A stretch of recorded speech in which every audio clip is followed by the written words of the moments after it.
विश्वानि देव सवितर्धुरितनि पड़ा शुभ यद्भद्रन्त्यन्यया शुभ। हे सकल जगतेर उत्पत्तिकर्ता सृष्टिकर्ता हे ईश्वर सच्चित आनंदमय, तुम्हें प्रणाम प्रणाम प्रणाम, नमस्कार नमस्कार नमस्कार। ओम नमस्कार। मिठुन आर्यसनिक चैनेले आपनादेरके आमार स्वागत। आज के इतिमध्ये बुझते पारछेन जे ईश्वर यज्ञ थेके केन बोललेन जे कखनोई कोनो मानुषके पलायन करा उचित नय। ताई एई विषयटी निये आज के एई भिडियोटी आमि उपस्थित आपनादेर सम्मुखे। एकजन कानाई हालदार नामेर ভিউয়ার্স आमार यज्ञ सम्बन्धे किछु बोलते बोलेछेन এবং কোন যজ্ঞ কিভাবে করা উচিত সেটি আমি নেক্সট পার্টে নিয়ে আলোচনা করব। তবে আজকে যে যজ্ঞ থেকে কখনোই পলায়ন করা উচিত নয় সেটি আমি পবিত্র যজুর্বেদ থেকে আপনাদের আমি প্রমাণ দেব। আপনারা দেখতে পাচ্ছেন এটি যজুর্বেদ এবং এটির আমি স্ক্রিন দিয়ে দিচ্ছি। এটি আপনার প্রথম অধ্যায়ের মন্ত্র নম্বর 23। এই মন্ত্র নম্বর 23 এর যে অনুবাদ সেটি আপনাদেরকে আমি দিয়ে দিচ্ছি। দেখুন, ঈশ্বর বলছেন, হে ঈশ্বর, সরি ক্ষমা করবেন, উল্লেখ করা হয়েছে,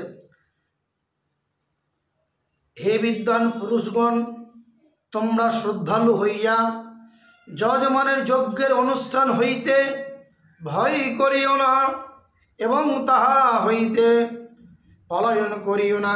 এই প্রকার যজ্ঞ করিয়া তোমাদিগের উত্তম হইতে उत्तम ग्लानि रहित श्रद्धावान सन्तान प्राप्त हओ।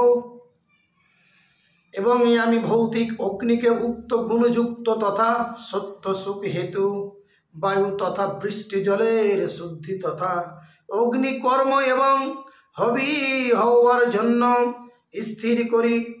ভাবার্থ যিনি করেছেন তিনি বলছেন, ঈশ্বর সকল মনুষ্য দিগকে আজ্ঞা ও উপদেশ প্রদান করিতেছেন যে কোনো মনুষ্যকে যোগ্য সদাচার এবং বিদ্যা গ্রহণে ভীত বা পলায়ন পর কখনো হওয়া উচিত নহে। কেননা মনুষ্যদিগের উক্ত যজ্ঞাদি ভালো ভালো কর্ম দ্বারাই উত্তম উত্তম সন্তান শারীরিক বাচিক ও মানসিক বিবিধ প্রকারের নিশ্চল সুখ প্রাপ্ত হইতে পারে। ভগবান বললেন যে কোনো মানুষ যদি ঈশ্বরের উপাসনা করে, ঈশ্বরের যজ্ঞ অনুষ্ঠান করেন, তাহলে অবশ্যই ঈশ্বরকে তো লাভ করবেন, তার সঙ্গে ইহজগতে সন্তান সন্ততি বাচিক মানসিক শারীরিক সুস্থ অর্থাৎ শান্তি বজায় হয়ে থাকবে। এবার আপনারা বলুন যে আমরা যজ্ঞ কেন করব না। এবার যে কথা বলা হয়েছে, ঈশ্বর বলছেন, যজুর্বেদেই বলছেন যে এই যজ্ঞে যদি কোনো ব্যক্তি দর্শন করে যজ্ঞ, যেমন যজ্ঞের পবিত্র, আপনারা যে যজ্ঞ দেখেন বাড়িতে সেই যজ্ঞ কিন্তু এই যজ্ঞ নয়। আমাদের আর্য সমাজের যজ্ঞ যদি একবার কেউ দর্শন করেন দেখতে পারবেন এবং শ্রবণ এবং গান এতটাই পবিত্র আমি আপনাদেরকে বলে বোঝাতে পারবো না। আমি যজ্ঞের ভিডিও করেছিলাম, তো অতটা করিনি তখন। তো সত্যি বলছি, আপনারা বাড়িতে যজ্ঞ করুন আর যজ্ঞের জন্য বিস্তারিতভাবে আমার নম্বরে কল করতে পারেন। তো ভগবান এই প্রসঙ্গেই শ্রীকৃষ্ণ গীতার মধ্যে বলেছেন, হে অর্জুন তুমি হোম করো, যজ্ঞ করো।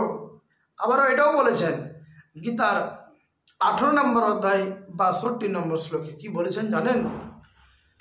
তমেব শরণ্যম গচ্ছ সর্বভাবেন ভারত তৎপ্রসাদাৎ পরম শান্তি স্থানম প্রাপ্স্যসি শাশ্বতম। যোগেশ্বর ভগবান শ্রীকৃষ্ণ বললেন, হে ভারত তুমি সর্বত্র ভাবে তার শরণাগত হও, তুমি তার প্রসাদে পরম শান্তি এবং পরম গতি লাভ করবে। সেই ঈশ্বর ওম, যিনি সর্বকালের সর্ব ঈশ্বর।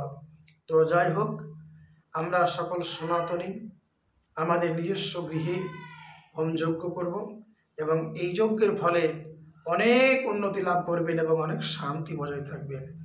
শান্তি সুখ এবং দুঃখ নিয়ে যদি বলেন তাহলে আমি ভিডিও আবারও করতে পারি ওই প্রসঙ্গে। তো যাই হোক, আজকে যজ্ঞের যে এই বিষয়টি আপনারা শ্রবণ করলেন, আপনাদেরকে আমার অসংখ্য ধন্যবাদ এবং প্রণাম।